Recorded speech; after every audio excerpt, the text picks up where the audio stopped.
morning. I'm Kelly Malish, and I'm going to be showing you some Christmas traditions we do here at our house, as well as how to make some ornaments that you can do with your family, especially if you have little ones. Um, I wanted to tell you guys at first that all of these things that we're going to be seeing today have been broken down and posted on my blog called tobecomebrave.com. The first two things that I'm going to show you were posted this past Monday, and the last three things we're going to do, yes, we're doing 5 crafts today. The last 3 crafts we're going to do will be posted this coming Monday. So if I go too fast or you need step-by-steps, check out my blog. It's tobecomebrave.com. That's tobecomebrave.com. So we have a couple Christmas traditions here at the Malish family. My cat Amber has just decided to join us. You say hi, Amber? Nope, she's not. Okay. One of the traditions I started when my daughter was little. I could not find a stocking that I liked for her when she was 1 year old. So when she was 1 year old, I made her a stocking. When she was 2 years old, I had so much fun making her a stocking, I decided she could make her own stocking. She is now 13 and has decided as of last year that she's too old to make stockings, but my 10-year-old and my 4-year-old still make stockings, and we make our own stockings every year. So here are our stockings from this year. These are very simple to do. This is my middle daughter Lucy's. I don't know if you can see it pretty well. She's got a painted reindeer on there and some packages, and then my 4-year-old son Hunter, here is his, and he made an H. I was so proud of him, and put a snowflake on there and some glitter glue. He had a lot of fun with the glitter. He made a big mess, and if you have a 4-year-old, they're going to make a big mess, and that's just fine. This is a very simple craft to do. It's a very fun tradition. We've had lots of years where the kids have spent hours working on their stockings, and I've kept every single one of them. I'm hoping that when they all get to that age where they don't want to do them anymore, I can make a blanket or a quilt out of them. So this has been a really cool craft for us to do. The same day we do that, we do another craft, and I'm going to get up and walk, so I hope I don't make anybody dizzy. I'm not very good at this, but I'm going to come over to our tree because I want to show you our tree skirt. Okay, we're at my tree. Is it going to let me flip? It's not going to let me flip. Okay, I'm going to have to flip the phone. Let me show you my tree. Here's our tree. There we go. Here's our tree. We have bubble lights, and we have a lot of really cool ornaments from vacations we've taken that we've collected. A lot of Disney. And down here is my tree skirt. We can get down here. Well, I'm trying.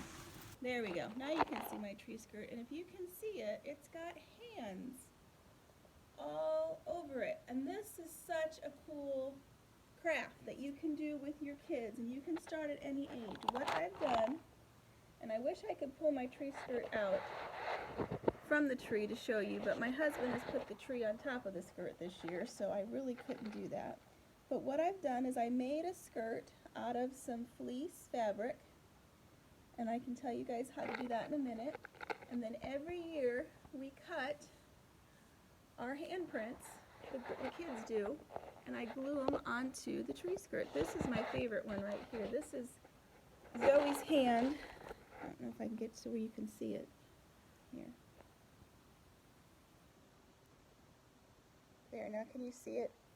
This is Zoe's hand when she was 4 years old, and she refused to let me trace her hand, so her hand looks big and floppy. But this is a really, sorry if I just made you dizzy, this is a really fun craft that we do. What I did was I bought 2 yards of a candy cane stripe and 2 yards of a plain white fleece that you'd make a no-sew blanket out of.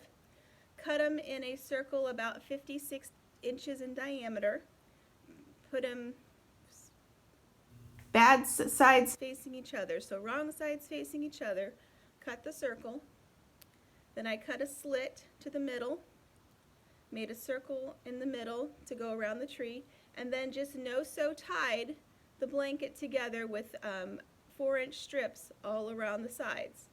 Then every year what I do is I have them cut out their hands. Here's Hunter's hand from this year. We haven't put it on yet. So I trace their hands, we cut them out, we write their name, their age, we write down the year it is, and then I put them on the blanket. I either use hot glue, or they actually came out with this really cool stuff that's felt with sticky on the other side. So I used this one year and I had a little bit left for Hunter, so we did this, but it works pretty well. Or you can hot glue. I do have occasion where I have to get the hot glue gun out before I put the tree up to kind of fix some edges, but other than that, I love it. It's probably one of my favorite things every year is to look at these hands and see how much my kids have grown.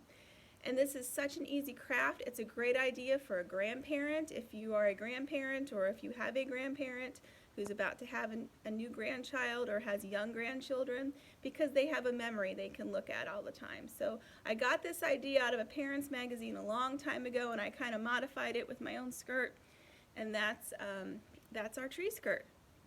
So those are the first two crafts I was going to show you. See, I told you they're simple, they're easy crafts you can do with your family, with your kids. The next three crafts I'm going to show you are because I like things that have a memory attached to them.